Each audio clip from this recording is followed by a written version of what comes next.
Do you know that you are worth far more than the sparrows?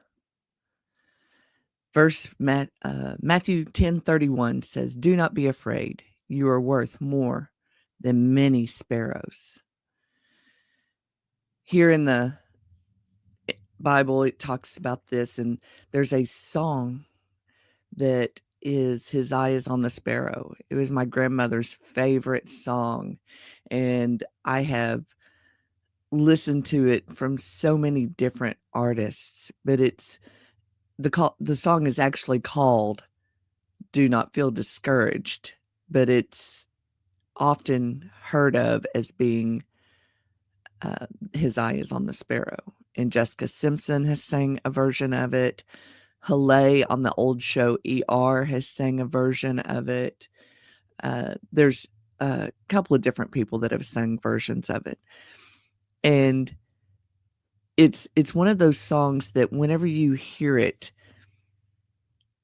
it builds. And it's kinda like our journey with our worth.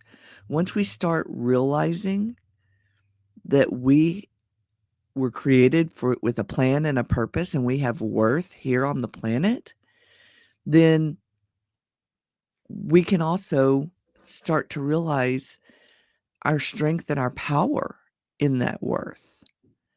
And so I want you to think about it. I want you to think about, what do you feel your worth is? There's been so many teachings in the Bible about, or in the church, not necessarily in the Bible, but in the church, about how Christ died for our sins, not because we were worth it. And I think that may mess up some of our thinking. I mean, I literally heard a pastor say from the pulpit one time, "He died for our sins, not because we are worth it, but because of grace." And I don't know that that was what he was trying to say, because why would God create something that was not worth it? I think Christ came back and died for our sins for the very reason that we worth something. It's like the artist looking at their artwork and seeing a beauty that they had inside of them and bringing it out into a place where everybody else can see it. And I think that's what God was doing when he created us. So for us to be worth it, we have to realize what all went into that. And we're going to talk about that starting in May. We're going to be talking about women, worth, and our strength according to the Bible, and what we were created for. But you have to know, in those moments when you feel invisible and you feel unseen, that God still sees you, because you are a creation of him. You are a part of him that he created, that masterpiece that he brought out. And he said, "This is a beautiful part of me, and I want the world to see." That's what he created when he created you. And we talked about yesterday, I was one of those people that, or I think it was yesterday, I don't know, the days blend together, but there are times that I walk into a room and I have had people tell me that I'm intimidating, or those are not necessarily bad things. That means that I'm disrupting something in them. And when that happens to me, what I realize is I need to lean in closer to that. I need to look and see what is causing me angst about that. Um, why am I intimidated? Why do I not feel like I belong there?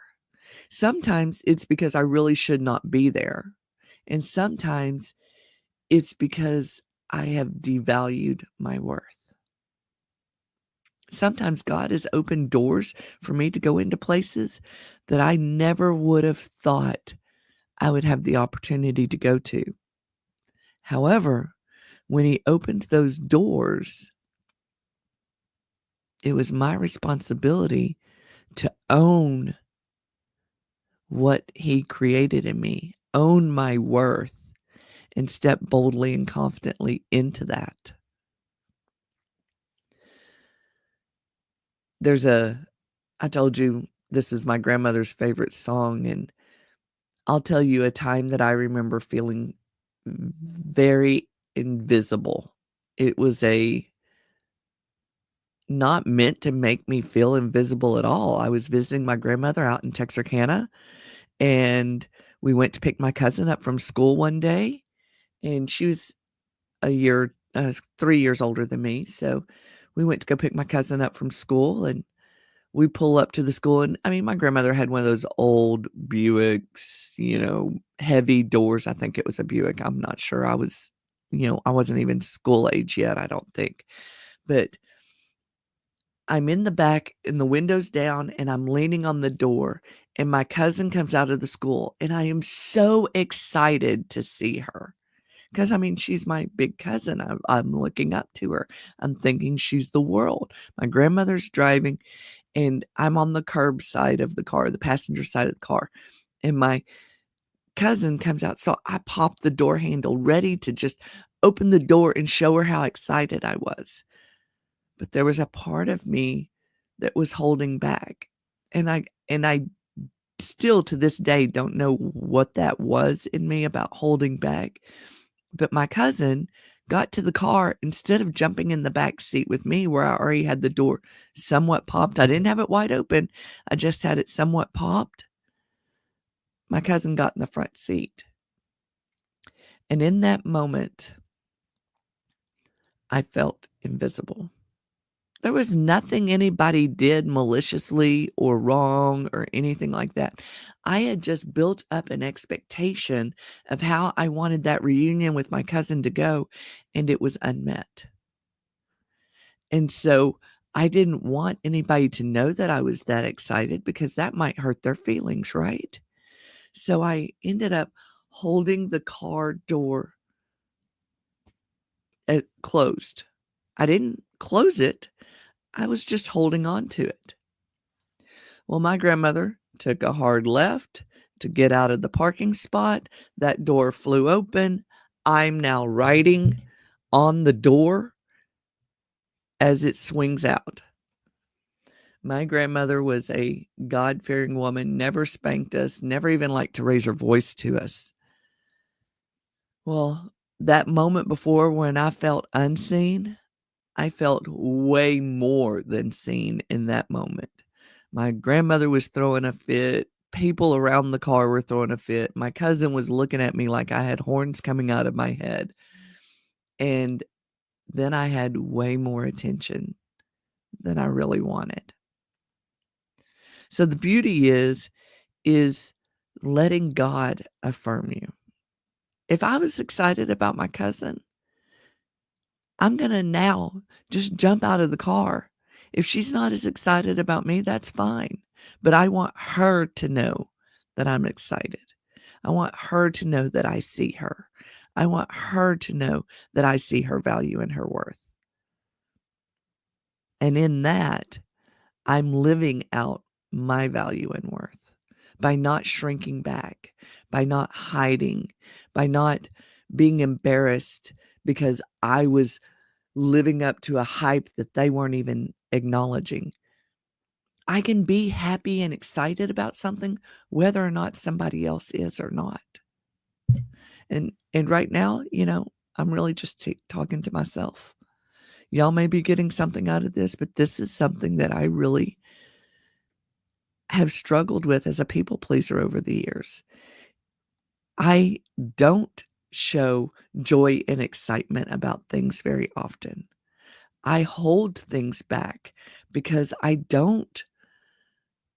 reserve my emotions and my feelings, because there are times that I have felt like there was not space in the room for my emotions and feelings, no matter how good or how bad they were. And when you hold all that in, you're devaluing the worth that God has put on you. He created you with that excitement. He created you with that anticipation. He created you with that overflowing, bubbling joy. So to hold it all in is not being a good steward of the gift that God gave you. So those times when you feel invisible, don't force your way to be visible, but ask God, how can I show up so that you see me living out the value you've placed on me? Ask God, what is my worth? Heck, you could even ask ChatGPT what your worth is. He'll tell you. If you've been using your ChatGPT enough, he will tell you. But asking God what he created you for and what your worth and value is will give you a dividend like no other. So what lies have you believed about your worth? How can you affirm your God-given value today? And what's one thing you'd do differently if you truly believed you were worthy? I will tell you, and this is confession time. I do a thing with one of my mastermind leaders that once a day I try and get in and make a confession of things that I'm trying to overcome, things that are really starting to bother me because I haven't dealt with them. I mean, I've dealt with a lot of my trauma. I've dealt with a lot of things, but there's still so many layers to that. And once I name it, then I identify it, then I can work on it and be disciplined on it. And so one of the things that I would do differently if I truly believed I was worthy is I wouldn't hold back. I wouldn't hold back any of my emotions. I would not let my emotions control me, but I would not hold back from shedding a tear in poignant moments, from laughing belly laughs in all the funny moments. I would not hold back from letting my emotions show.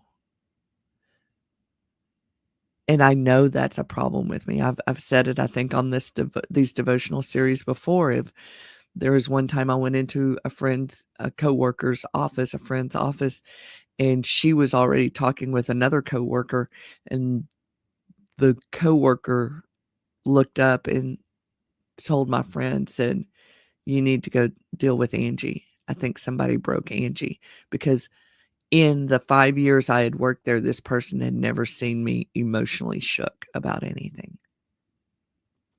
And there had been plenty of opportunities, plenty of times, but that I was so good at stuffing and suppressing because I didn't feel my emotions had value to be shared. So whatever you're walking through today, whether it's a happy moment, a sad moment, I can't believe this is going on moment, I would love to hear what you're walking through today. I would love to hear comments about how we can pray for you, how we can celebrate you. And I really want you to share with me what you feel your worth is and what lies you've believed about your worth. So our challenge questions today are, again, what lies have you believed about your worth? How can you affirm your God-given value today? And what's one thing you'd do differently if you truly believed you were worthy? So this is all leading up to something big tomorrow. So make sure you tune in, and I will see you tomorrow on the Daily Divas. Bye now.